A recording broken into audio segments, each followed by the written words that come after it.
በዛሬው ዕለት እንግዲህ አብርሽ ዱባይ መግባቱን እንግዲህ የአይን እማኞች በደንብ አረጋግጠዋል። የነሱ ተከታይ እንዲሁም ደግሞ ቤተሰቦች የሆኑ ሰዎች እንግዲህ አብርሽን ያዩት እጅግ በጣም በርካታ የሆኑ ቤተሰቦቻቸው እንግዲህ ያዩትን ነገር ማመናቀቷቸው እንግዲህ በጣም በርካቶች ፎቶውን እንዲሁም ደግሞ ኤርፖርት ላይ ያዩትን ነገር እየተቀባበሉት ይገኛሉ። ወደ ቤተሰቦቻችን ቤተሰብ የሆናችሁ ቪዲዮን ላይክ በማድረግ ለብዙዎች እንዲደርስ እንዲሁም ደግሞ የኛ ቤተሰብ ያልሆናችሁ ሰብስክራይብ በማድረግ እኛም ቤተሰብ አድርጉን። እኛ ለእናንተ ትክክለኛ እውነተኛ እንዲሁም ደግሞ ሚዛናዊ የሆነ መረጃ የምናጋራችሁ ይሆናል። አሁንም ሰብስክራይብ በማድረግ ቤተሰብ አድርጉን። እንግዲህ እጅግ በጣም በርካታ የሩታ እንዲሁም ደግሞ የሄርሜላ ቤተሰብ የሆኑት ተከታዮቻቸው የቅርብ ጓደኞቻቸውም ጭምር እንግዲህ አብርሽ እያደረገ ባለው ነገር እጅግ በጣም ልባቸው ተሰብረዋል፣ ተናደዋል፣ ተበሳጭተዋል። ከዛም አልፎ እንግዲህ አብርሃም እያመቻቸ የነበረው እንግዲህ የራሱን ፍላጎት ለማሳካት ነው እንጂ ለሩታም ሆነ ለሄርሜላ የሚጠቅም ሰው አይደለም በማለት እንግዲህ በጣም በርካቶች እየወቀሱት እንዲሁም ደግሞ ልክ እንዳልሆነ እየተናገሩ ባሉበት እንግዲህ በዚህ ሰዓት የአብርሽ ዱባይ መግባት መገኘት እንዲሁም ደግሞ ከአንዲት እንስት ጋር እንግዲህ መታየቱ እንግዲህ በርካቶችን አስቆጥቷል። እንዲሁም ደግሞ አላማክ ይሄ ነበር ለካስ፣ ፍላጎትክ ይሄ ነበር ለካስ በማለት እንግዲህ በርካቶች የሆነ ያለውን ነገር ተቃውመውታል ማለት ነው። እንግዲህ አብርሽ ትናንትና ሩታን ሲሰናበታት ቤት ድረስ እንዲሁም ደግሞ ልብሶቹን ይዞ ሲወጣ አይተን ነበረ። በዚህም እንግዲህ ሩታ ከፍተኛ የሆነ ጥርጣሬ እንዲሁም ደግሞ ይህን ሁሉ የሚያክል ነገር ለ3 ቀን ጉብኝት ወይም ደግሞ ለ3 ቀን መዝናናት ከሆነ ምን ያክል አስፈላጊ ነው ይህን ሁሉ ልብስ መያዝክ በማለት ስጠይቀው እንግዲህ የነበረበትን ነገር እንግዲህ ራሱ በኮንፊደንስ መውሰድ ካለብኝ የፈለግኩትን ያክል ነገር መውሰድ እችላለሁ፣ ስለዚህ አንቺ ልትከለኪኝ አቺን በማለት እንግዲህ እዛው ፊት ለፊት ግልጽ ሲነግራት ነበረ። እኛ ግን አንድ ነገር እንላለን እዚህ ጋር አብርሃም ምንም ሴት ይውደድ ከዚህ በኋላ ምንም ሴት ያፍቅር፣ ያ ሳይሆን ችግሩ አሁን ላይ ሩታም ሆኑ ሄርሜላ ከስህተታቸው መማር አለባቸው ብለን ነው የምናስበው። በጣም በርካታ ሰዎች ሩታን እንግዲህ አንቺ ይሄ ነገር አይገባሽም፣ የልጅ እናት ብዙ ነገር አብረሽ ብዙ ነገር የሆንሽ ብዙ ስቃይ ያገኘሽ ነሽና ከዚህ በላይ አብርሃምን መለማመጥ ማለት ከዚህ በላይ እሱን ወደ ራስሽ ለማቅረብ የምትሞክሪበትን ጉልበትና ኃይልሽን በከንቱ አትጨርሺ። ምክንያቱም አብርሃም አሁንም ቢሆን ከአንቺ ጋር ቢሆን ልቡ ወደ ሌላ መሄዱ አይቀርም።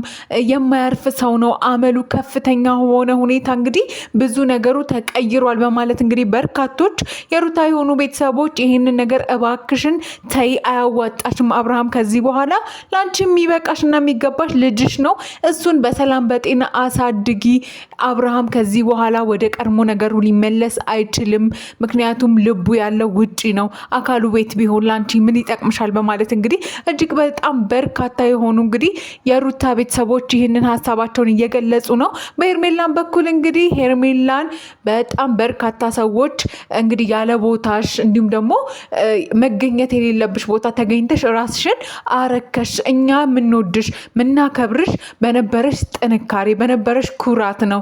ዛሬ ግን አሁን ላይ ሁሉን ነገር ክብርሽን እንዲሁም ደግሞ ማንነትሽን ጥለሽ አብርሃም ስል ትከታያለሽ። ይሄ ደግሞ ትክክል ያልሆነ ተግባር ነው። ምክንያቱም አንቺ በቦታሽ ውድነሽ። እባክሽን አብርሃም አይፈልግሽም።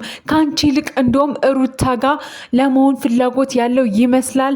አንቺን እስከነጭራሹ ከህይወቱ ነው ያስወጣሽ። እንዲሁም እየተጫወተብሽ ነው። ልትነቂ እንዲሁም ደግሞ አሁን ላይ የተፈጠረውን ነገር ትተሽ ወደ ራስሽ ህይወት እንድትመለሺ ወይ ራስሽን እንድትመለከቺ ያለንን ሀሳብ እንገልጻለን በማለት በርካታ የሆኑ እንግዲህ የሄርሜላን ቤተሰቦች ሀሳባቸውን እየገለጹ ነው ማለት ነው። ወደ ቤተሰቦቻችን አብርሃም በዚህ ሰዓት ላይ ያገኛት ሴት ምንም ትሁን ምንም እሷም ራሷ ጤነኛ አትመስለንም። ምክንያቱም እስኪ ተመልከቱ፣ አገባ፣ ትዳር ያዘ፣ ልጅ ወለደ። ከእሷ ጋር ሳይችል እንግዲህ ቆይቶ ሌላ ሴት እንደገና ደግሞ አመጣ። እሷ ግንም እንደዚህ አድርጎ እንግዲህ ሶስተኛ የሆነችው ሴት ምን አይነት ሀሳብ ቢኖራት ነው? እሷ ሴት አይደለችም? እንዴት ይሄንን ሁሉ አታገናዝበም? ሰዎች ለምንድን ነው እሱ የሰዎችን ባህሪ ጠንቅቀው ማያውቁት አስቀድመው? ለምንድን ነው እሱ የምትታለለው? ለሁለት ሴት ለልጁ እናት ያልሆነ እንዲሁም ደግሞ የምትወደውና የምታፈቅረው እስካሁን የሁሉ በደል እየደረሰባት እስር የምትለው ሴት እያለች ትቷት እየሄደ ዛሬ ላይ እንደ አዲስ ፍቅረኛ እጮኛ ለመሆን መዘጋጀት ምን አይነት እብደትስ ነው?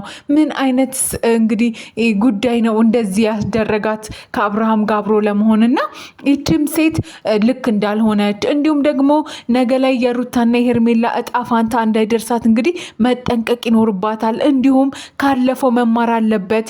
እንግዲህ ያው ይባላልም እኮ ብልህ ከሰው ይማራል። እንግዲህ ሞኝ ደግሞ ከራሱ ነውና ብልህ መሆን አለባት፣ ብልጥ መሆን አለባት። ነገ ላይ እንዳታለቅስ፣ እንደሩታ እንዳታዘን፣ ልቧ እንዳይሰበር ብዙ ለፍታ ብዙ ታግላ ያልሆነላት ሩታ እንዴት ነው እሱ ዛሬ ላይ ደግሞ ለሌላ ሴት አብርሃም የሚሆነውና አብርሃም አሁን ላይ እንደውም ጤነኛ አይመስለንም። ወደ ራሱ ሊመለከት ራሱን ሊያይ እንዲሁም ደግሞ ያለፈውን ነገር በደንብ ቁጭ ብሎ ሊገነዘብ ይገባል። በዚህ ፍጥነት ምንም አይነት ነገር ምንም አይነት ህይወት ውስጥ መግባት አለበት ብለን አናምንም። ውድ ቤተሰቦቻችን እናንተስ በዚህ ጉዳይ ምን ትላላችሁ? ምንስ ታጋራላችሁ? ሀሳባችሁን ኮመንት ላይ አስፍሩልን። ለዚህ ቤተሰብ ደግሞ አዲስ ከሆናችሁ እባካችሁን ሰብስክራይብ በማድረግ ቤተሰብ አድርጉን። እኛም ለእናንተ ትክክለኛና እውነተኛ መረጃ የምናደርሳችሁ ይሆናል። አሁንም እንግዲህ ሰብስክራይብ ማድረጓን እንዳትረሷት። እንወዳችኋለን።